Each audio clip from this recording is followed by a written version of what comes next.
प्रभो नजर निहाओ। धन्य धन्य सद्गुरु सुखद महिमा कही न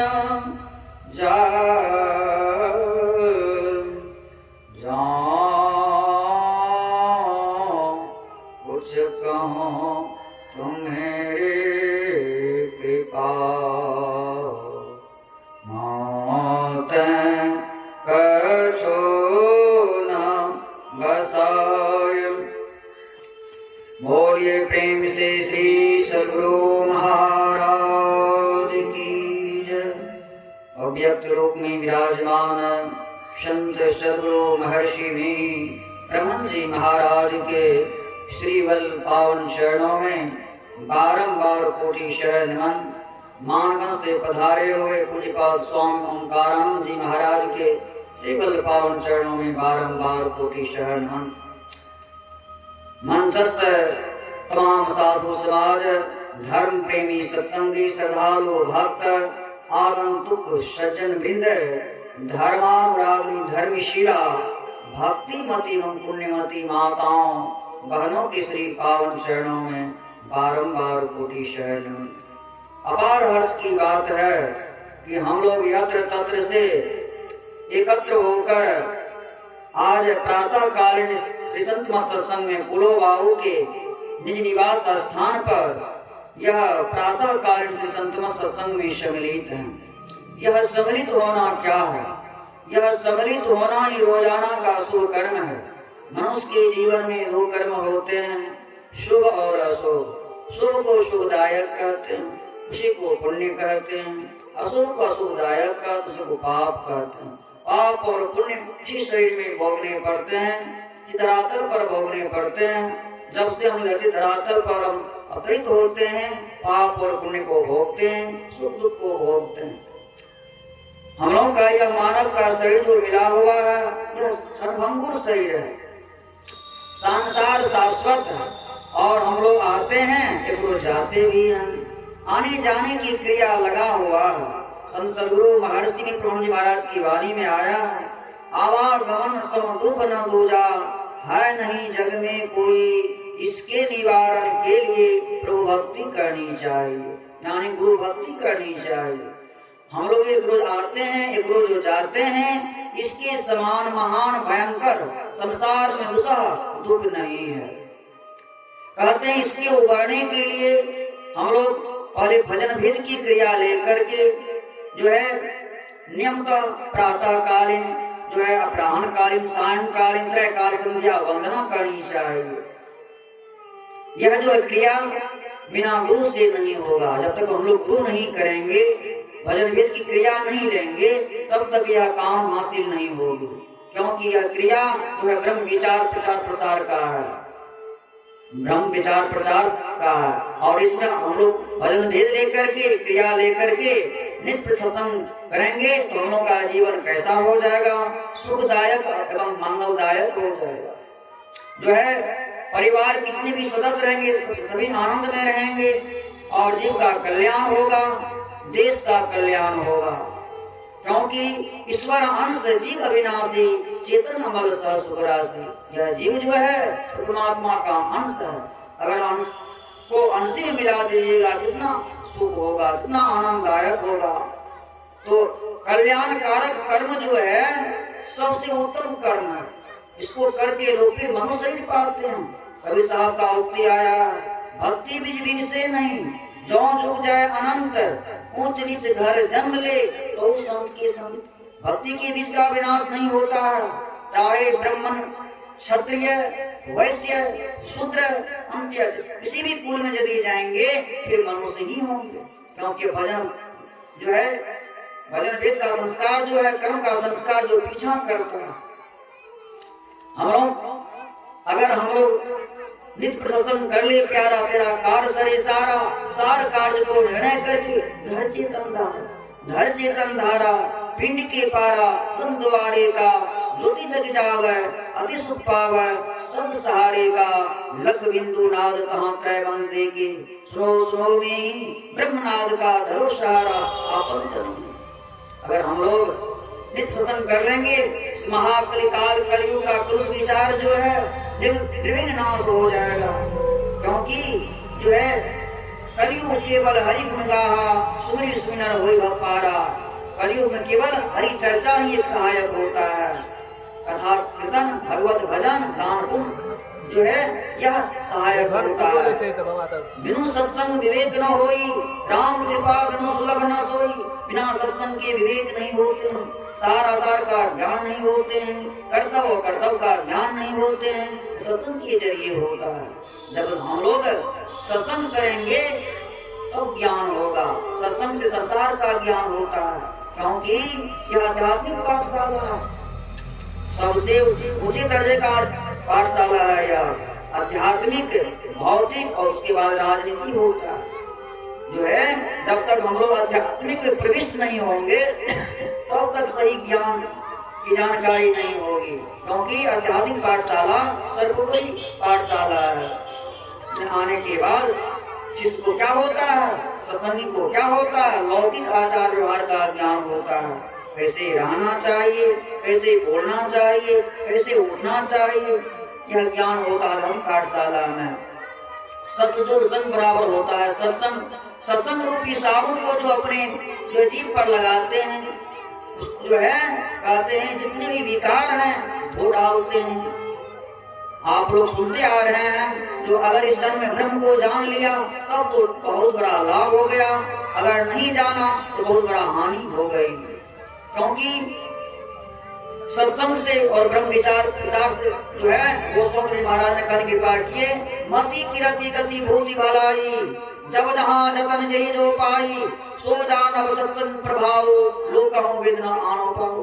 किसी को मति में देखिए, कृति में देखिए, आलिशान मकान में देखिए, पद प्रतिष्ठा में देखिए, सरकारी नौकरी में देखिए, सुंदर पोशाक में देखिए, जमीन में देखिए, समझिए सत्संग भजन ध्यान दान पुण्य का प्रभाव है। क्योंकि पहले मति मिलती है सत्संग में, साधुओं की गोष्ठी में, साधु की टोलियों में पहले मति की वृद्धि होती है। मति उसकी ठीक हो जाती है, बुद्धि उसकी ठीक हो जाती है सत्संग आने से। अगर इसकी बुद्धि ठीक हो गई सारा कार्य भी ठीक हो गया। उसके कहते हैं श्री साधुओं की गोष्ठी में जाना चाहिए और मज्जन फल देखिए तत्काला काक वहीं पिग बकऊ मराला। सत्संग का प्रभाव जो है अमित है। सत्संग में आने से पहले वाणी सुधर जाता है, वाणी मधुर हो जाती है। इसकी जो है वाणी मधुर है, संसार में वही विजयी कहलाने योग्य है। मीठी वाणी बोलिए मन का आपा को और को शीतल करे आप शीतल हो। सुनते आ रहे हैं हम लोग, मीठी वाणी बोलिए मन का आपा को। मीठी वाणी बोलने से मन की दुविधा जो है मिट जाता है, अपना भी सुख लगता है और उनको सुख लगता है। इसलिए वाणी भी एक वो शक्ति है जो संसार का निर्माण करता है। वाणी में इतनी बड़ी शक्ति है संसार का निर्माण कर देता है। अभी हम लोग सत्संग योग भाव प्रथम से वेद मंत्र सुन रहे थे। ओम युंजाना प्रथमं मनस्तत्वाय सविताध्यम अग्निर ज्योति निर्चाय पृथ्व्याद्या भरत।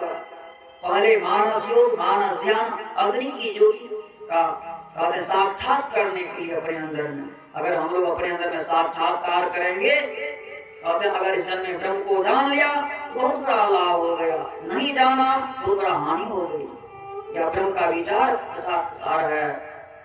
और कबीर साहब का भी उक्ति जाने, मैं तो आन परिचोरन के नगर, मैं तो आन परिचोरन के नगर जो है। और इस सुन रहे थे इस सत्संग में बहुत बड़ा लाभ है। और तुरंत मिलावे गुरु से, तुरंत मिलावे गुरु से। यह चोरन क्या है? संसार में जो आए हैं संसारी बने हुए हैं, संसार में आए हैं संसारी बने हुए। संसार में क्या सब मिलता है? चोरी झूठ नशा हिंसा व्यभिचार, यह संसारी बने हुए। कहते हैं इससे उबरने के लिए पंक्ति का पालन करना चाहिए। पंक्ति का पालन में चोरी झूठ नशा हिंसा व्यभिचार वर्जित है। यह जो पालन करते हैं तो ठीक आप संसारी नहीं हैं, आप जो हैं इलोक और परलोक गामी हैं, मतलब इलोक से परलोक में जाने वाले हैं और सच्चे साधक हैं आप।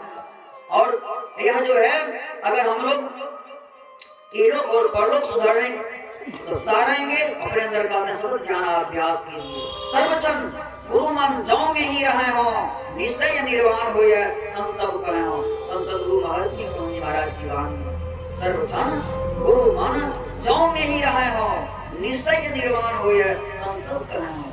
मतलब और निर्वाण को प्राप्त करेगा, निर्वाण मतलब वह सिद्धि को प्राप्त करेगा। अष्टसिद्धि जितनी प्रकार की सिद्धियां हैं उसकी अंदर में आ जाएंगे और सिद्धि हो जाएंगे। तो आप जो छोटी सी झोपड़ी में रहने वाले हैं, टीना हो गया, आलिशान मकान हो गया, जमीन खरीद लिए, बेटा बेटी को पढ़ा लिए, सरकारी नौकरी हो गया, क्या चीज की फिर जो है आप फिर मनुष्य की गारंटी है। यह जो है सदाचार के पालन से होता है, सिर्फ सदाचार के पालन से होता है।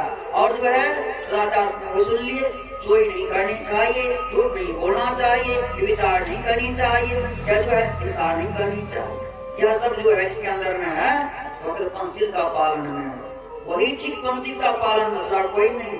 और पंचशील का पालन करने वाले विजयी होते हैं, चाहे इस महाकाल काल कलियुग का उनके ऊपर छींटा कसी हो जाए, लेकिन वह विजयी होता है। वह जो है विजयी होता है। सांच को आँच किया, कुछ फियर नो टेस्ट, जो है सांच को कोई आँच नहीं है, जो सांच है वही विजयी है। उसके लिए संसार की कितना ही धुलकन आ जाए वह सांच ही सांच होगा। जो है दूध अलग है, पानी अलग है, दूध दूध ही होता है, पानी पानी ही होता है। इसलिए सर्वचन गुरु मन जौ में ही रहे हो, निश्चय निर्वाण हो। ये संत सब जितने भी संत आए इस धरती धरातल पर सबकी वाणी एक ही है। आग लगी आकाश में, चुकी परे अंगार, संत न होता जगत में, जल मरता संसार। संत सरोवर गंगला, ताही पठारे अंग, जो देहिया निर्मल भय, साधु की सत्संग।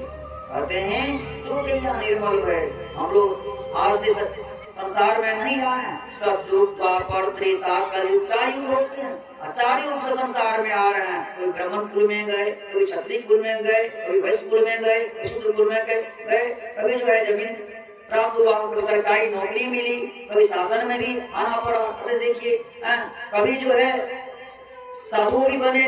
मतलब इसी तरह से लगातार बार बार आए हम लोग संसार में। और जो है कहते आवागमन सब दुख न दूजा, है नहीं जग में कोई, इसके निवारण के लिए गुरु भक्ति करनी चाहिए, गुरु भक्ति करनी चाहिए। आवागमन आने जाने क्रिया जो लगा हुआ है, इसके समान महान भयंकर दूसरा दुख संसार में नहीं है। इसके लिए गुरु करनी चाहिए। जब तक गुरु नहीं करेंगे तब सच्चा कल्याण नहीं होगा। भूखा होता अंधकार, रुका होता प्रकाश। जो है सच्चा ज्ञान गुरु देते हैं, सच्चा ज्ञान सच्चा साबुन देते हैं। कबीर साहब का उक्ति आया है, जो है भीजे कमल बरसे पानी। देखिए कबीर साहब क्या कहते हैं, भीजे कमल जो है ना, बरसे कमल भीजे पानी। पानी कहीं भीजता है, उल्टा दिया है। तो कहने का तात्पर्य है उलट जाना चाहिए, जो संसार से उलट जाना चाहिए, परमार्थ की ओर जाना चाहिए। कहते हैं ये लोग और पढ़ो जब कब संवरेगा, जब हम लोग सतत ध्यान अभ्यास करेंगे, महापुरुष का ध्यान करेंगे, सभी काम बनेंगे, हैं सभी काम बनेंगे। और शरीर त्यागने के भी समय में आपका ख्याल होगा। जो है आप ध्यान में रहेंगे, आसन में रहेंगे और शरीर त्याग देंगे। जो है महापुरुष का ध्यान करेंगे। महागुरु योगेश्वर कृष्ण भगवान से बार बार निवेदन करते हैं। कौन निवेदन करते हैं? अर्जुन देव। जो है महाविश्वर मधुसूदन क्या जो है 6 मास 2 वर्ष साधन भजन ध्यान किया, तो क्या वह बादलों की तरह छिन्न तो नहीं हो जाता है, लोग भ्रष्ट तो नहीं हो जाता है? क्या कहते हैं महाविश्वर कृष्ण भगवान, अर्जुन क्या इस लोक और परलोक में जो अल्प मात्रा भी मेरे अनुगामी होता है, मेरे पथ पर चलता है, रास्ता को प्रशस्त करता है, मैं उसका योगक्षेम करता हूँ, बार बार मनुष्य शरीर देता हूँ जब कि वह मोक्ष न प्राप्त कर ले। श्री सदगुरु महाराज की जय। अपनी वाणी में विराम लेता हूँ।